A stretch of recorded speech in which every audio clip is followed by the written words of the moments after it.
Et si jamais t'as envie de faire pipi ou caca sur toi, te prive pas, faut pas que t'aies mal à ton ventre.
Y a quelqu'un?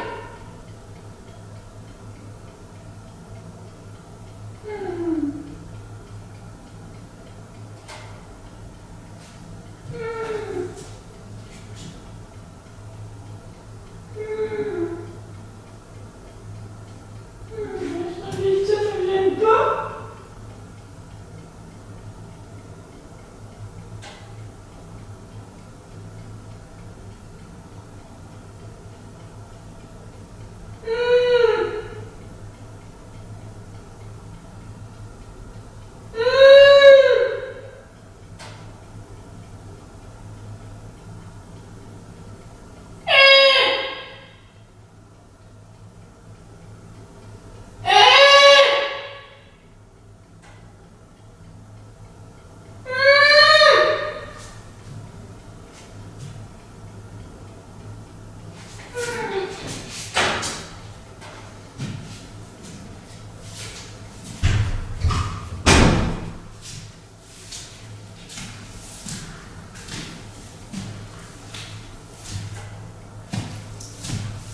J'ai peut-être fait fuir le garçon. Mais non.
Ma biographie, eh bien, je l'ai déjà.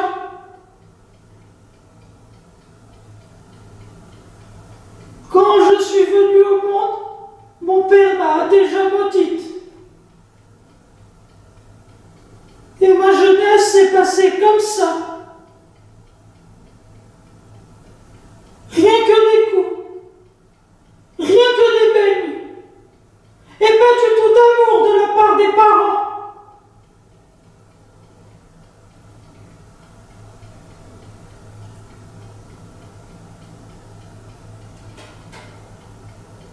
La mère déjà plus. Du père, rien du tout. Il ne m'a pas du tout regardé. Il a dit à ma sœur qu'elle devait me marcher sur les doigts. Me marcher sur la tête, ma sœur ne l'a pas fait. Elle a dit, mais pourquoi? Puisqu'elle n'a rien fait. Alors, il l'a par les cheveux parce qu'elle avait fumé un mégot de cigarette. Tu comprends? Le chose l'a cafardé et ensuite l'a tiré du lit par les tresses et dans l'escalier. Alors je me suis dit, celle-là, il va la bousiller. Je suis sortie, j'ai tellement crié, mon père amoche ma sœur! Mon père amoche ma sœur! La madame Spat est venue. Elle a dit, pour l'amour de Dieu, arrêtez donc, vous allez mettre la gamine en morceaux. Après ça, il a arrêté. C'est parce qu'il m'a battue. Et encore, toujours battue, que je ne suis pas venue au monde intelligente. Rien qu'à cause des coups continuels, je suis devenue bête.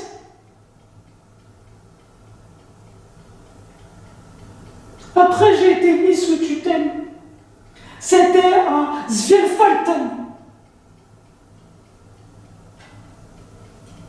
Faiblesse d'esprit parce que je n'arrivais rien à retenir. À l'école, je suivais bien. Seule, je ne pourrais rien faire.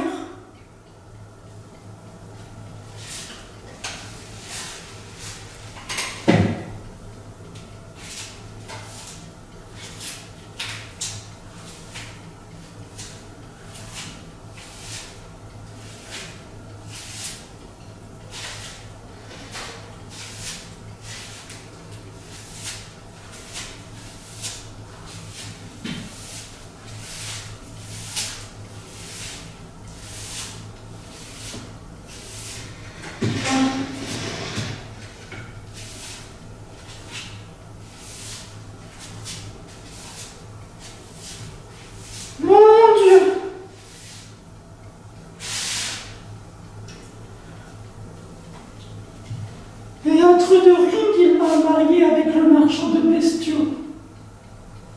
Il avait 49 ans. 49 ans et moi j'en avais 21. D'un cancer du poumon, il est mort. Celui-là, c'est aussi le diable qui est venu le chercher. D'abord, il aurait eu une envie avec la Léna. Mais avec la Léna, ça n'a pas marché. C'est celle-là que tu épouses. C'est celle-là que tu épouses. C'est celle-là que j'ai mise en annonce. A dit mon père. Il ne connaissait pas du tout mon nom. Il a seulement dit que c'était de celle-là qu'il était question. La mère a été là une fois. Après, je suis montée là-haut et le mariage s'est conclu. Puis, le Joseph est venu au monde. Mon garçon. Tour. Ensuite, le boucher m'a emmené au SNA. Moi j'ai dit, je veux aller chez la Léna, ma sœur. Après il a dit, Oui, bien sûr, on va à la maison chez ta sœur. ensuite, ils m'ont transporté en ambulance sans mon accord au SNA. Moi j'ai dit, tu m'as joliment menti, je dis. Ensuite, je suis restée là-bas pendant 6 semaines. Ensuite, il est revenu me chercher et ensuite on a divorcé. Là, je n'ai plus du tout le droit de voir mon garçon. Là, j'ai été complètement coupée de lui, du garçon.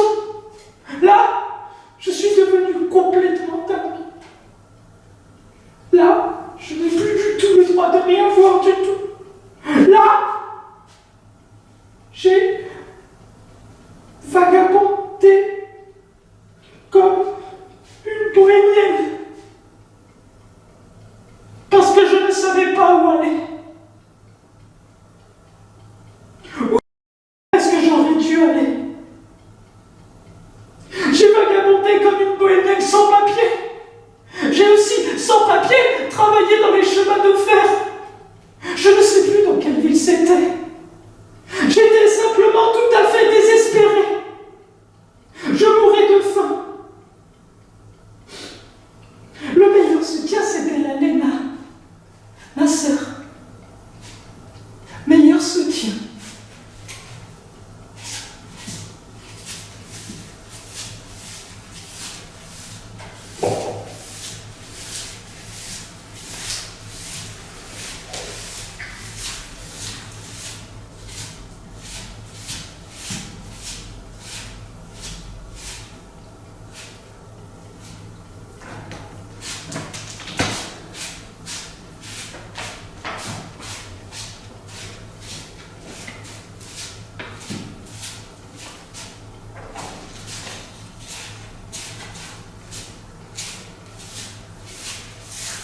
Après, j'ai pris ma sœur comme tuteur. Et elle est venue me prendre à Svilfolten. 2 ans à Svilfolten. À la blanchisserie, si tu avais fait quelque chose, tu avais tout de suite une piqûre vomitrice, que tu en étais brisée. Après, ils m'ont mise dans la cellule, là, avec une piqûre vomitrice, si bien que je dégueulais pendant 3 jours, et du sang, et là, tout est sorti. Pure punition. Pure punition, c'était. C'était une piqûre punitive.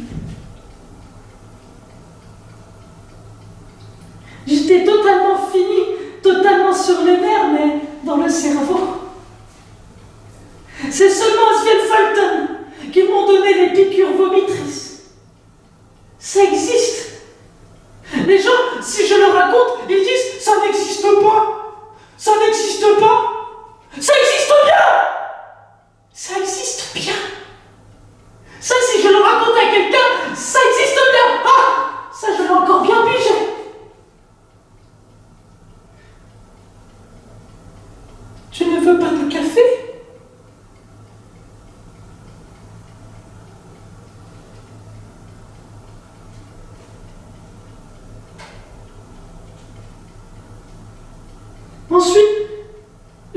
atterri sur le Rudolf Mayer, là. Enceinte jusqu'aux yeux, j'étais. Et la Léna m'a dit, ma foi, maintenant on te met dans un foyer.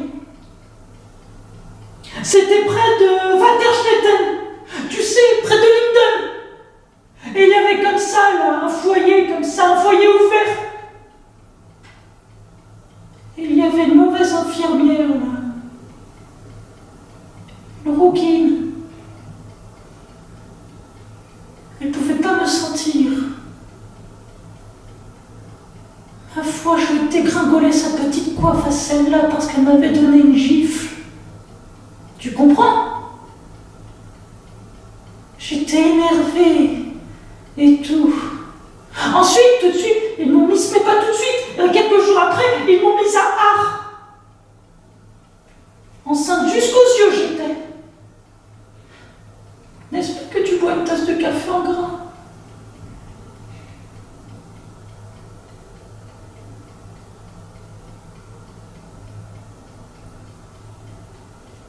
Ensuite, j'étais avec un civil, mais un policier, mais en civil, avec le flingue sur le côté, mon vieux, comme une prisonnière, j'ai été emmenée.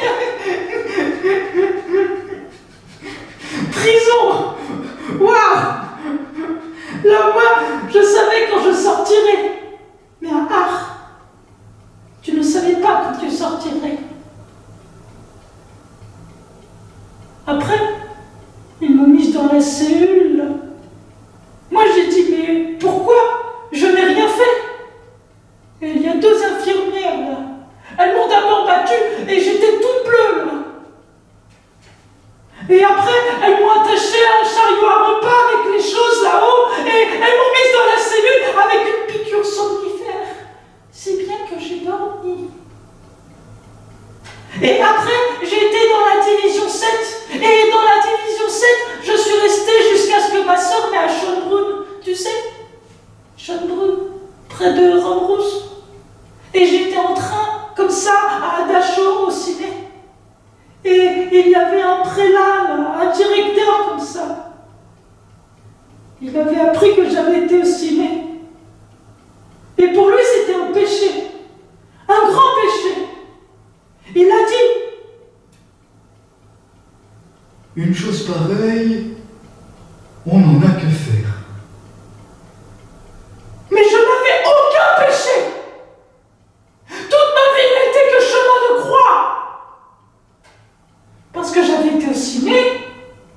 Parce que pour une seule fois dans ma vie, j'avais vu autre chose d'autre que les pauvres gens.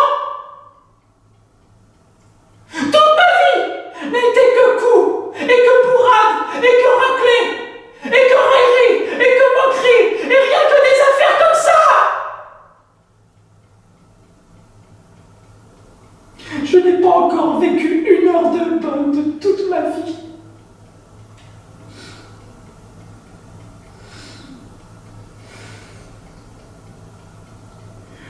Oui, le ciné c'était beau. Pourquoi? Parce que c'était autre chose que ces simagrées de prière. Pourquoi donc devrais-je prier? Le Seigneur ne m'aide quand même pas.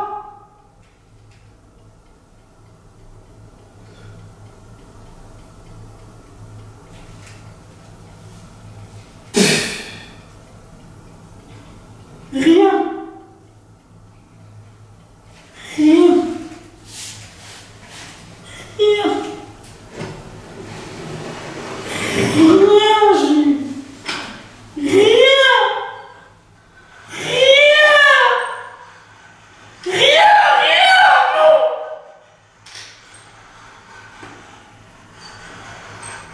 Ensuite, le directeur, il a dit à ma sœur que j'avais été une bonne à rien, parce que j'avais été au ciné sans autorisation.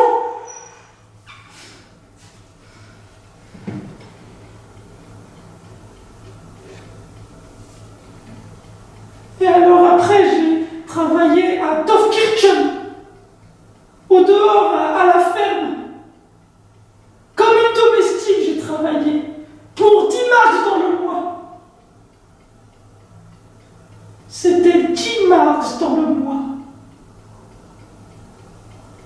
C'était 10 max dans le mois. C'était 10 mars dans le mois! Tu comprends?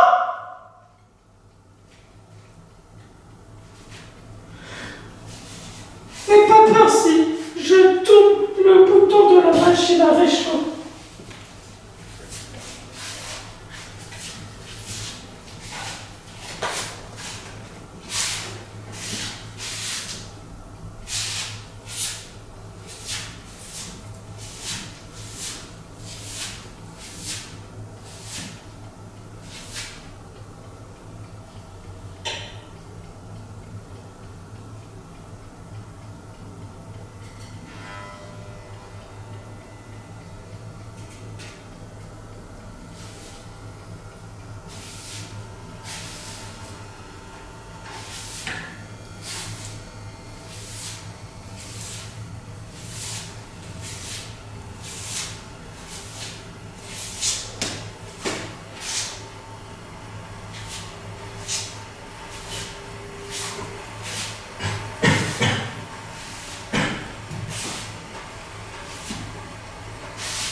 Regarde.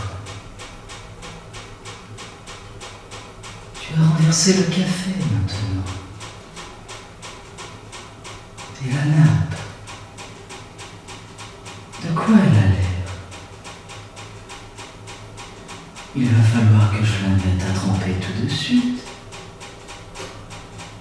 Sinon, je ne vais pas réussir à revoir les tâches. Bois ton café maintenant. Ou bien, tu as envie d'un poison? Là en bas, j'étais à un steak de lime. Et je me suis aussi trimballée d'un endroit à l'autre. Parce que je n'avais pas non plus d'abri. Pour vagabondage, j'ai été coffré. Là, je suis entré par derrière, à la brasserie des Augustins. Et j'y suis entré pour dormir, et il y avait un gardien de nuit, je suis entré dans l'entrepôt. Ma foi, il était ouvert. Après, il a appelé tout de suite la police. C'était du temps de la guerre. Du temps de la guerre. Avec les matraques en caoutchouc. Ils m'ont tellement battu. Les policiers avec les matraques en caoutchouc. Si bien que j'ai une cicatrice là à gauche.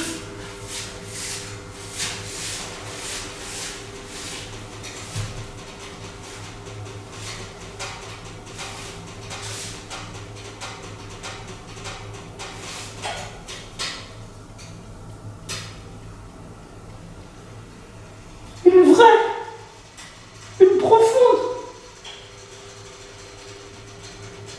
Et là aussi.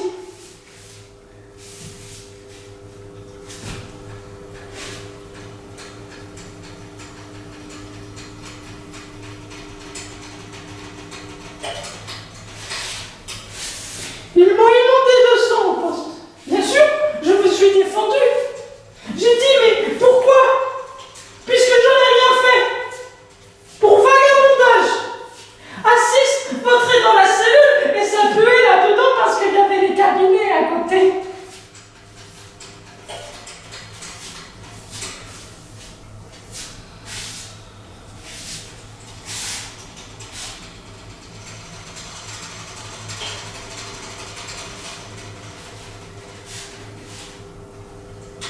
Ça, je le sais encore, comment les ricains sont arrivés. C'était vers 1945. Ils ont ouvert toutes les cellules. Et ils nous ont donné à manger rien que du beurre et on a tout dégulé comme des cochons.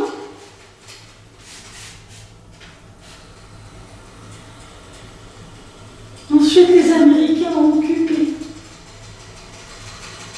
Ensuite, ils nous ont donné à manger. Et ensuite, les hommes et les femmes, ils ont eu le droit de dormir ensemble.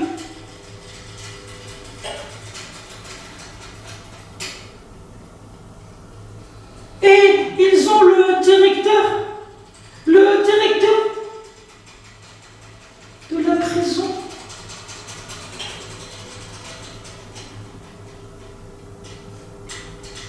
On avait dénoncé qu'il nous avait maltraités. Il avait pris tout ce qu'on devait manger. Il avait détourné toutes nos rations. Nos rations, on ne les avait pas eues du tout. Ensuite, ils ont été dans la cour comme ça. On est sortis là où on était toujours en rond. Et ils ont... Le directeur, gros qu'il était, qu'on était maigre, il avait fait beaucoup de fraude. Il est sorti. À la fin, ils l'ont collé au mur. Ils l'ont fusillé. Il y en avait une aussi. On l'avait repérée. C'était tout à fait une sale bête. Elle a été fusillée aussi. Tous ceux qui nous avaient maltraités et tout. Le directeur et le second qui était près de lui, il a... Je ne sais plus comment c'était maintenant.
là dehors.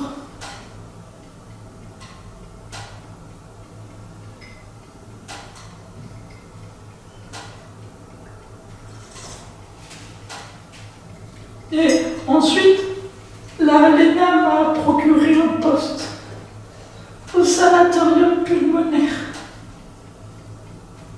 Chez les tuberculeux, c'était la misère. Elle a dit à l'administrateur de l'hôpital: « Vous ne pouvez pas chasser cette femme, sinon elle deviendra complètement nerveuse. Et vous avez pourtant besoin de gens pour travailler, et elle n'a pas ses papiers. » Et là, j'ai eu mes papiers. Ils avaient absolument besoin de gens pour travailler, et là j'ai eu tous mes papiers. Ils étaient tout à fait désespérés, le sanatorium.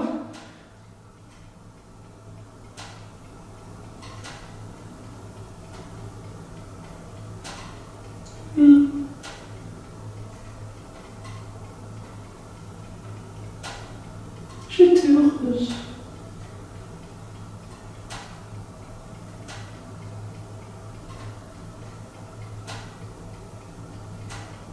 Oui. J'étais libre là dehors.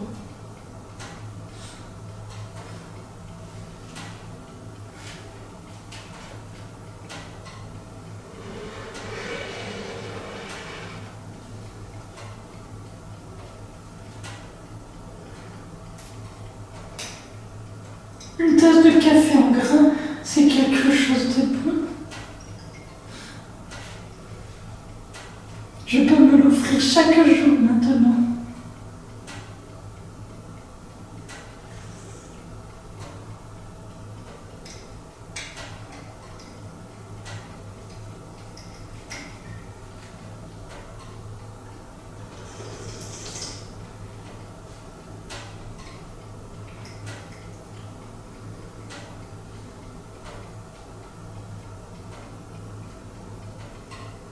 Tu ne restes plus un peu là?